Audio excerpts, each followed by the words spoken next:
Companies are constantly releasing new gear, but new isn't always better. New is always better. And that's why I'm here testing out gear.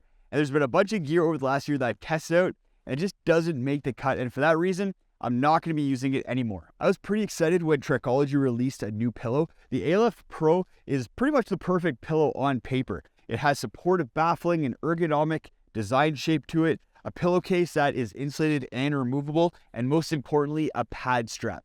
But there's one big thing that makes this pillow unusable for me. It has this wedged shaped design, so the front of the pillow is narrower than the back of the pillow, especially where it's supposed to kind of slot into your shoulder. It's super narrow, and I can't find a comfortable way to lay on this pillow. It either feels like my neck is getting really heavily kinked, or I'm just laying on it where my head is kind of propped up, but way too high compared to where my shoulder is on my mat.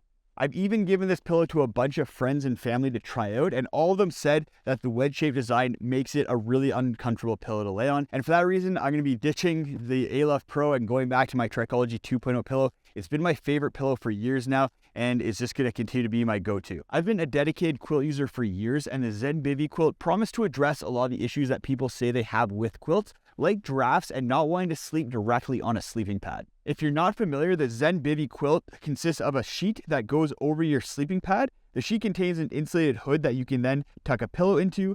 It then uses clips to attach a quilt to flaps on the sheet, with this connection aimed at reducing drafts. I've used this system on multiple trips and have three main gripes with it. The first is that the system promises to reduce drafts, but I find that it really doesn't in any meaningful way, especially if you're tossing and turning a lot. You have this flap here, this piece of material that's supposed to help lock the quilt onto your sleeping pad, but I find that it's just a really thin piece of material. So if I do toss and turn a lot and open up a draft on the bottom here, a little thin piece of material doesn't do enough in order to prevent cold air from getting into the system and cooling me off. I found proper use of pad straps on a regular quilt system to be more effective than what Zenbivy has done here without introducing a lot of the complicated features that we're going to now get into. And that's the second problem that I have with this, and that's that it's really complicated to use. You have that sheet system as well as the quilt system that attaches to it, but you can't keep them all together when you pack it into your pack, or it gets all tangled up and it makes it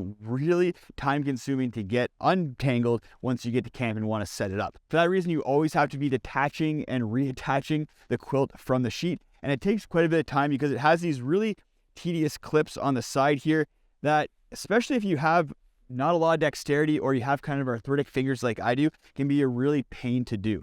Couple the fact with when you want to go to the bathroom in the middle of the night, you have to be undoing all these clips in order to get out of the quilt system and get out of your tent. The third issue is that it's quite heavy. You have just a regular quilt, which is going to weigh the same as any other quilt out there, but then you add this sheet system, which has a lot of features and doodads on it, which really bring the weight of the entire system up a lot, and it ends up weighing about 30 to 40% more than the other quilts that are out there. I do know there are a lot of people out there who use the Zenbivy and love it, and I'm not saying that it's not a good system. I just find that it's a little bit heavy and finicky for me to use relative to an Align Equipment quilt or Hammock Gear quilt, which is what I'm going to be using on most of my trips moving forward. The new Nightcore NU25 headlamp is another item that has disappointed me this year. It's bulkier and heavier than the previous version, which is a big knock on it. And then the headband options are terrible. They tried to go with the Lightsmith mod, but just failed all around. It's just really uncomfortable to use and gets tangled up quite a bit.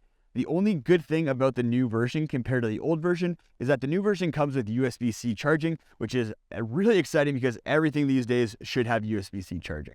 Mostly due to the pretty terrible headbands as well as the heavier weight and bulkier design, I've been using the Rovivon A5X flashlight. Most of the time when it's 3-season backpacking, I'm in bed before it's dark and I'm awake after it's already light out. So I'm not using a light that often. And when I do, the Rovivon flashlight is super capable while only weighing 16 grams. They also recently updated it to have USB-C charging, so I'm not having to sacrifice that compared to when using the Nightcore NU25. The Katadyn Be-Free filter has an awesome design and filters water super fast. That is, until it clogs up on you, which happened to me on day 4 of the Great Divide Trail. So when Lifestraw released a new filter in the Peak series with a very similar design to the Lifestraw, I was optimistic that it would be everything that the Be-Free was, without the clogging issues. But I was wrong. The LifeStraw Peak still gets clogged up. It doesn't filter nearly as fast. It has one major design flaw. And that design flaw is that water can only go in one side of the filter. So unlike the Cat Be Free, where you have openings all along the filter, so water can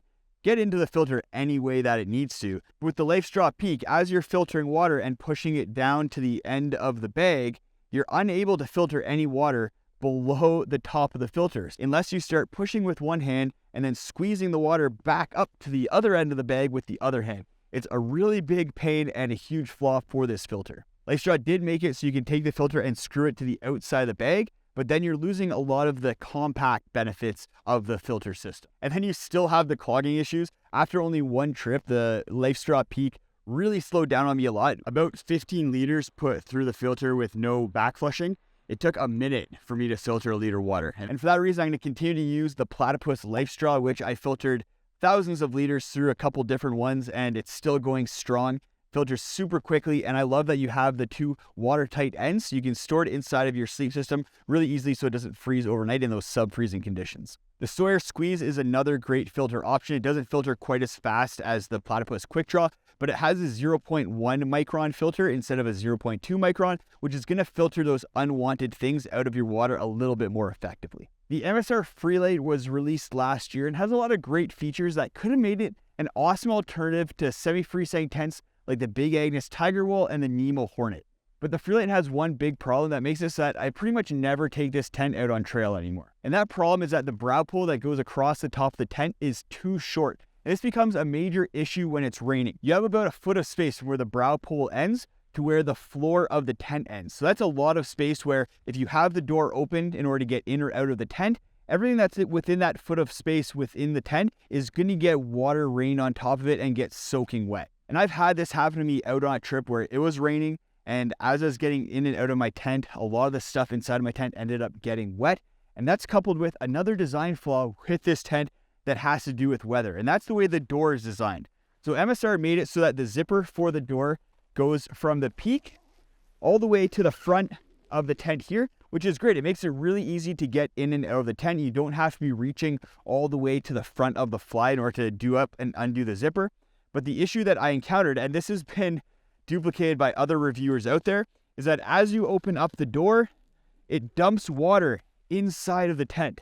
And that, coupled with the fact that once the door is open, you're getting rain going directly inside the tent, leads to a lot of your gear getting wet inside the tent as you get in and out. So for this reason, I ended up just peeing into my vestibule over the course of that trip as it was raining, which is not an ideal scenario. These two design features make it so that this tent is essentially unusable in the rain. I would never recommend anyone take this tent out if there's even a hint of rain. It becomes a safety issue because if it's cold out and your gear gets wet, you're going to be in for a really miserable time and it could become a safety issue. The third issue, which isn't necessarily a design flaw specific to the MSR Freelite, is that it doesn't have an all-in-one or fly first pitch. So you have to pitch the inner first, and then you have to put the fly on over top of it. And while you're putting up the inner, you're getting water all inside of that as well. So while your gear isn't getting wet, the inside of the tent is going to get wet as you set it up. And for that reason, all the tents that are my go-to right now are either all-in-one pitches or fly first pitches, where you can pitch the fly and then pitch the inner tent inside of it with keeping everything dry. And I have three go-to tents that I'm going to be using instead of the MSR Freelite. For solo ultralight trips, it's going to be the Plex Solo. For trips where I want a little bit more space, or if I'm going with Steph and we want to be doing an ultralight couples trip, then I'll be using the Durston X-Mid 2 Person, not the Pro version, just the regular Person because it has a little bit more space. And then when Steph and I really want to be taking up tons of space, have a lot of space, but also just be in a really nice, well-designed tent, I'm going to be bringing the Sea to Summit Telos 3-Person tent. That thing is gigantic. And all three of those have an all-in-one pitch or a fly first pitch. Those of you who follow the channel know that I've been ditching toilet paper on my backcountry adventures in favor of a backcountry bidet. I'll still use toilet paper when I'm going to campsites that have outhouses because it's just a lot harder to use a bidet system in those scenarios. But every other time I'm going to be using a bidet because it's like a shower for your butt. You're getting a whole lot cleaner. While some people will use toilet paper in order to dry up after using a bidet, the way that I use the bidet makes it so that I'm super clean down there. It's just like having a shower for your butt. And for that reason, I can use a cloth just like I would a towel in order to dry up. I like to use a Kula cloth for drying up because it has some built-in sanitary features. and it's really easy to hang it off your pack and expose it to the sun in order to get those UV rays, in order to kind of kill off anything that may have gotten on there as you're drying up. Go watch this video if you want to see a live demonstration of me using the Backcountry bidet and the entire system that I go through in order to clean up down there and have a squeaky clean butt after going number 2.